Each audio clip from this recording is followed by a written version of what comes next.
de volta com o segundo bloco do Roda de Entrevista, que esta noite recebe o ex-árbitro de futebol, Urias Crescente Alves Júnior, ele que militou no futebol goiano por quase 4 décadas. Eu abro esse bloco passando a bola, sem jogo de palavras, né? Passando a bola para André Isaac. André, você.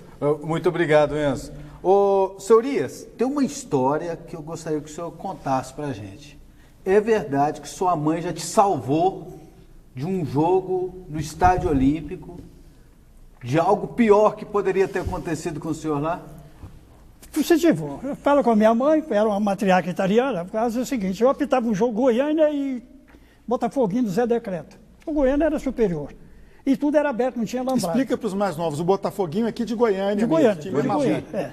Aí o que aconteceu? Goiânia 1-0, 2-0, o pessoal bateu, rua.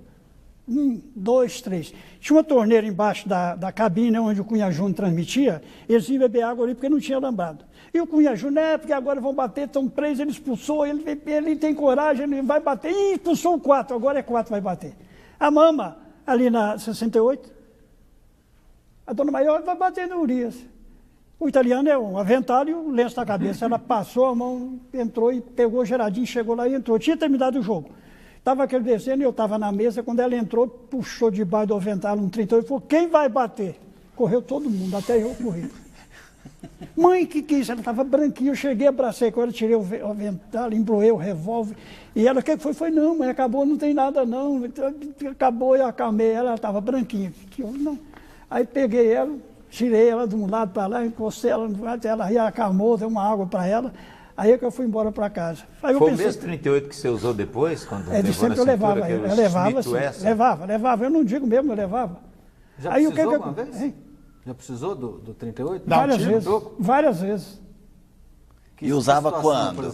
Quando? Em que situação? Só para intimidar. Porque eu vou te contar para você. Você terminava o jogo, não tinha lembrado, a torcida vinha. Vinha meia dúzia de valente, vamos bater. Você tinha que botar lá uma roupa por cima, porque não tinha, você tinha que trocar roupa no hotel. Quando eles vinham, falaram, o juiz ficou lá dentro, aqui o homem, não vou apanhar não, quem vem? Aí eles iam, eu corria também. Aí, mas o senhor apitava com o 38 na cintura? Eu tinha uma pistola 22 no bolsinho, niquelada. Porque o caso é o seguinte, quando eu cheguei aqui, todo mundo usava a sua camisa. Eu perguntei, ele falou, não, senhor, você tem que andar um soco inglês, um canivete, um navalha. Eu falei, mas como? É porque o torcedor entra, vai chutar o cesto, chutar jogador. Eu falei, mas que negócio é esse? Eu de terno, de bermuda, eu chamar de playboy. Aí eu fui num jogo aí, levei um pontapé. Eu falei, moço, aí eu tinha uma pistolazinha, levava. Quando eu vinha, falava, não vem não, ele não vinha mais, nem ele, nem outro. No meio do gramado tinha que tirar a arma? Que gramado, meu irmão, era chão. No meio do chão batido. Era chão. Aí o que aconteceu? Aí eu fui tomando coisa. Teve uma tristeza, porque esse tinha um barbeiro que usava uma navalha. E ele apitava aqui no Olímpico. Entrou um torcedor e bateu com um guarda-chuva nele. Quando ele virou, ele puxou da navalha. Quando ele foi a segunda, ele puxou o guarda-chuva e levou a navalha. A sorte é que o guarda-chuva atrapalhou e ele estava de boné, então a gente deu um corte de 5 centímetros. Isso foi uma confusão danada. Aí chamaram a guarda municipal, chegou, prendeu, levou ele, aí tomou. Dessa época em diante, o presidente falou, todo mundo agora é de bermuda. Mas mesmo de bermuda a gente levava. Porque você não tinha, você tinha que intimidar, era o produto do mês, você tinha que intimidar o torcedor. Tanto que quando eu terminava, não vai nele não, porque ele anda armado. Todo mundo sabia disso. Tinha mania de jeito ir lá, quando vinha de vestiário, ir lá meter o pé na porta do vestiário. Essa coisa. Lá em Tumbiara tinha um valente, ele chegava na porta do vestiário, meia-noite, dizia, vem cá, vou bater no você, covarde, fica lá, enchendo a paciência. Falar nisso, quais as cidades que você encontrava mais dificuldades para apitar futebol nos anos 60? Falava-se de Catalão e eu vivi um pouco daquilo nos anos 70. O Catalão, né? tinha Catalão, uma meia dúzia e a própria sociedade lá acabou com aquilo. Porque depois criou o depósito, aí começou a trazer ele para Goiânia. Era Buriti, porque intimidava. E Rio Verde, porque tinha lá um grupo de políticos que mandavam o elemento intimidar a gente, invadir vestiário, essa coisa toda. Então tinha essa dificuldade. E você tinha que se defender, porque não tinha polícia. Como é que você ia fazer? E uma outra coisa, seu Urias, além dessa questão do revólver, os bandeiras também, quando tinha bandeira em jogo, eles também usavam um artefato. Como foi ótima a pergunta dele. O assistente usava o pau de cacetete da bandeira no cacetete. Então, quando você tentava correr, segurava você, ele metia o sarrafo. Pegava a camisa, pegava o braço, não deixava você correr. E ele utilizava o cacete da bandeirinha para poder salvar. Então, batia dor no braço, essa coisa toda. Era a salvação dele. Era um meio de defesa que você tinha. Era um produto do meio que você tinha que defender. Fazer o quê? O senhor já recebeu tentativa de intimidação ou tentativa de suborno no futebol? Intimidação, desde que você era escalado, você já intimidava. Já estava intimidado. Eu te digo aqui sinceramente, eu tive, pela infelicidade, uma vez na minha vida, um elemento teve a coragem de ir atrás de mim em Anápolis para fazer uma proposta. Ah. E era de Anápolis mesmo ou de outra cidade esse elemento? Não, daqui de Goiânia. Era um clube daqui, que eu não vou dizer o nome. O jogo era contra quem? Anápolis, Anapolina e Ipiranga. Você é muito ativo. Aí o que aconteceu? Ele, 9 horas da noite, ele chegou, bateu na minha porta. Eu morava em uma casa geminada, um corredor. Ele bateu, eu estava lendo, minha senhora dando aula para meus filhos. Ele chegou e falou: senhor fulano, eu vim aqui para dar um recado para o senhor. Eu olhei e falei: eu conheci ele, que ele era funcionário da equipe. Subalterno, bobo, coitado. Aí, eu falei: por que você quer? Não, porque nós temos um jogo lá em tal lugar assim, assim, não vou dizer também a cidade, quer dizer, e nós não podemos empatar e coisa, e o diretor nosso mandou que dar uma taxa maior para o senhor, para a gente garantir. Eu olhei e falei: puta que pariu, coitado desse idiota. Eu falei: por que ele não veio? Não, ele não pôde vir, porque ele mandou para eu ver aceitar, mas eu estou aqui para toda coisa, uma taxa do senhor. Eu olhei para ele assim, pedi, mediram, coitado, empregado dos caras. Eu falei: não é eu que vou quitar, não, nós fomos na federação, tá lá o senhor. Aí eu fui lá dentro, peguei, volta. Vou mostrar a súmula, cheguei à súmula, falei: quem é que falou? Conta quem. Eu falei: não posso falar o nome. Falei: então você vai dizer para ele, que eu revolo na cara dele. Vai levar porque vai. Eu falei: não, pelo amor de Deus, senhor. Eu falei: 2 minutos para você sair do corredor. Naquele tempo você podia andar armado assim para tinha cima e para baixo? Não era federal. Tá. Aí ele correu e eu dei um tiro no muro. Quando eu saí lá correndo, tinha um carro esperando, saiu queimando pneu. Ele entrou no carro e foi embora. Agora, o senhor falou muito da sua mãe, Dona Esther, né? Esther. A italiana braba, a matrona. Maravilhoso. E como é que é a reação de um árbitro de futebol quando a torcida está toda xingando a mama? A primeira preparação do árbitro, ou o juiz, como queira, é não levar em consideração. Quando ele entra dentro das 4 linhas, ele assume aquele que fica olhando, o Evandro olhando, fazendo crítica, você criando crítica, o outro falando de você, que esse cara me xingou outro dia, que eu errei, ele não faz nada. Ele entra, fecha e diz: eu sou o árbitro. Deixa xingar, deixa depois de vir. Eu vou acertar. E deixa xingar, porque geralmente a gente fala, ou leva uma mulher, uma mãe, para o torcedor, porque na torcida tudo se iguala. Não tem doutor, não tem homem, não tem mulher, não tem crente, não tem isso, não tem... Todos se igualam, chega às raias da insanidade. Agride você. Muito colega foi agredido. Então você não pode levar em consideração, porque senão você intimida e você, o efeito psicológico, você vai a zero. Qual foi a batalha mais dura que você pegou para apitar? Isso quando e por que foi tão dura? Não entendi? A batalha, o jogo de mais futebol. difícil. Aí eu tive A vários. guerra que você enfrentou. O primeiro Assim, que vem na principal. cabeça. Eu tive primeiro, um que vocês estão lembrados, foi o da integração. Torneio da Integração. 1972. 71. 71. Porque eram 18 clubes de fora, foi uma Copa do Mundo. E houve 2 erros de 2 colegas meus. Quando ficou o Atlético e a Ponte Preta, que era o melhor time de São Paulo. Sim. Aí a Ponte Preta falou: não, nós vamos lá se o árbitro for brasileiro, for paulista. Aí a comissão aqui, não. Começamos com o Goiano, vai o Goiano. Aí, então nós não vamos, vocês têm que receber 150 mil cruzeiros de prêmio e não vai receber. Aí ela veio. Olha, o time da Ponte Preta naquela época era uma seleção. Era o Valdir Pérez, era o Thiago, essa coisa. O moço que jogava, foi antes de vir para cá. Aí eu fui para lá, ele me chamou e falou: o negócio aí você vai ter para lá. Eu olhei e falei: é comigo mesmo? Eu vou ganhar uma fita de ouro. Eu vou ser o melhor. Chamei os 2 assistentes meus, que eram os melhores da época, que eram o João Antônio e o Vicente Pereira de Melo. Chamei eles, pendurei eles e falei: ó,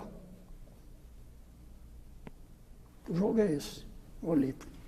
Cheguei para lá e soltei.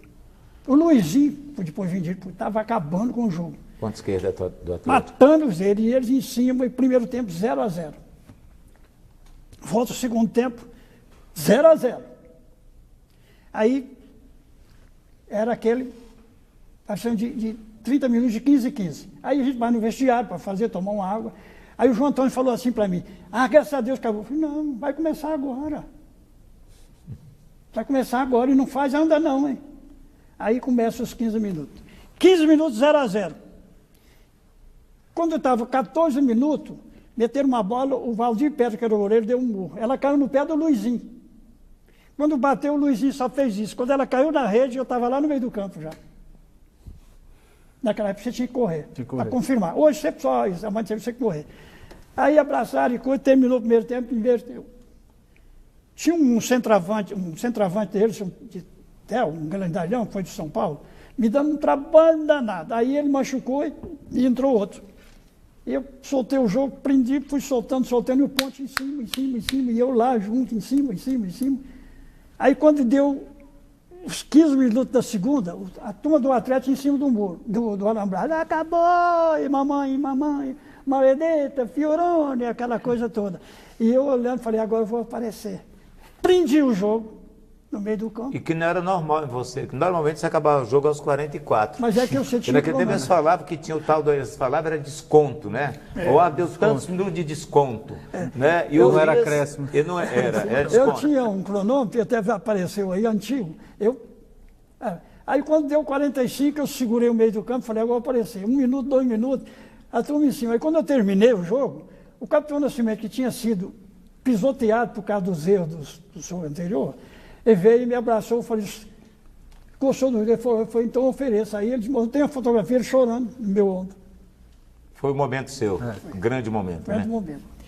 Um jogador de futebol e um dirigente chatos, eu não estou falando desonesto nem nada, mas aquele pegador no pé, cri-cri, que te dava muito trabalho. Eu sempre me respeitava, porque eu não dava muito confiança. Eu mantinha longe, peça, essa coisa, você tem que ser isso, você tem que ser neutro. Mas tinha aquele o seguinte, quando eu entrava em campo, gritava, eu falei, aquele é fulano. Aí o outro que estava de lá xingava, aquele é fulano. Eu conhecia tudo. Eu tinha o João Segurado, que era do Goiás, dormia no alambrado e xingava. Tinha o respeito às cores, não ofendia ninguém. Entendeu? Tinha o Luli que tocava o pistão. Sim, o dia que eles não iam lá, eu sentia falta. O Luli, quando o Atlético fazia um gol, ele tocava. Do Atlético. Quando perdia, ele tocava o silêncio. O respeito à cor com o bumbo. E o João Segurado com o rádio deitado no alambrado, que era do Wesley, xingava, bola mãe, aquela coisa, eu falava que ele é fulano. O Segurado é pai do ex-presidente do Goiás? Não, o João que ele cita é tio do Marcelo Segurado. Do Marcelo, filho dele. Irmão do Tão Segurado. Um chapéu na cabeça, grosso que só ele. Mas ele xingava, ele encontrava na rua, fingia você sem mais, sem menos. Né? Então tinha essa dificuldade, você tinha. E eu naquela, quando saiu a crônica todinha, na crônica eu fazia o seguinte, quantas cartas recebeu? Eu recebi 15. Quem tá? 10 é do Urias. Quanto você recebeu a outra? 15. 5 é do Urias. Chegava no fim, somava, a pita de ouro veio. E vendo aí o que ele está contando, imaginando assim, quantos jogadores o senhor viu jogar, né? Nossa. De todos os times. Aí eu vou fazer uma pergunta aqui difícil. Qual é o melhor de todos? É difícil, rapaz. Do futebol goiano. Eu imagino que o senhor também apitou o jogo do Pelé, né? Pelé. Se o Pelé é o maior de todos mesmo, e do futebol goiano, qual é o principal? Primeiro, com todo respeito, eu falo essa. Porque o Edson, numa época, que o europeu era canela de vidro, cintura dura. Hoje o futebol brasileiro, o futebol do mundo está onde? Olha aí, ó, o senhor com Pelé. Olha só como o tio Dias estava galã na época, hein? Os dois garotinhos. O senhor lembra mais ou menos que época foi isso? Aquele jogo que o Pacuzinho marcou o Pelé? Esse do Pelé, queria ser morte de rir. Foi em 68. 68 3-3. No Estádio Olímpico? No Estádio Olímpico. Ah, perfeito. Continua contando. Aí o que foi aconteceu? Um Goiás e Santos, não foi amistoso isso? Aqui no Olímpico. O que aconteceu? Esqueci. Qual é o maior? O melhor jogador. Melhor jogador. Depois do Pelé. Hoje, no futebol o goiano. Pelé estava com 18 anos, o europeu era tudo canela de vidro e cintura dura. Ele acabou com o jogo. Mas hoje, onde é que estão os melhores do mundo? Está fora. Está fora. Mas muitos desses melhores, inclusive, são aqui da América do Agora, Sul. você pegava, por exemplo... Guilherme, Lincoln, esse povo aí todo, Pastoril. Você pegava um trio que o Goiânia tinha, que é o Silvinho... Chico Silvinho. Pelo amor de Deus. Era inteligência, bola de pé em pé. Você tinha um colorado do Vila, que era o meio de campo. Danival? Não. Guilherme? Guilherme era outro grande. Gibrair. Gibrair. É um monstro para jogar. Não dava uma pancada na bola. Hoje, Epitácio no Atlético? nossa, Epitácio, um grande jogador. Como que era o Epitácio, o senhor que conviveu com ele? Todo o tempo dele. Porque assim, Era o Diabo Louro. ele era alguém ligado muito no Atlético, né? Quem? Assim, vivia o Atlético, o Ele foi Epitácio. um grande atleta, teve um jogador, filho dele que foi jogador. Ele é Jogou. jogador, depois o Epitácio ele perdeu. é o recordista de jogos com a camisa do Atlético, com 537 jogos, né? E o Epitácio jogou pro Atlético em quase 30 anos jogando pro Atlético. Era um senhor jogador de futebol. Era ele. O Fabão era o centroavante, ele fazia igual. O Coutinho fez o Pelé. Fazia tudo, entregava, ele puxava o gatilho. O Epitácio fazia tudo, entregava o Fabão, marcava o gol. Então não existe um jogador só. É lógico. Vamos para o intervalo, Evandro? Eu vi que o Evandro estava preparando uma Não, pergunta. eu ia fazer uma pergunta, mas deixa para próxima. Vamos deixar para o intervalo, nós temos que ir para o intervalo, daqui a pouquinho a gente volta no terceiro bloco. Só lembrando que o programa de hoje é gravado, portanto, você que nos assiste não tem como fazer pergunta pelo WhatsApp. Voltamos em instantes no Roda de Entrevista, que hoje conta um pouco da história do futebol goiano com o ex-árbitro Urias Crescente Alves Júnior. Voltamos em instantes.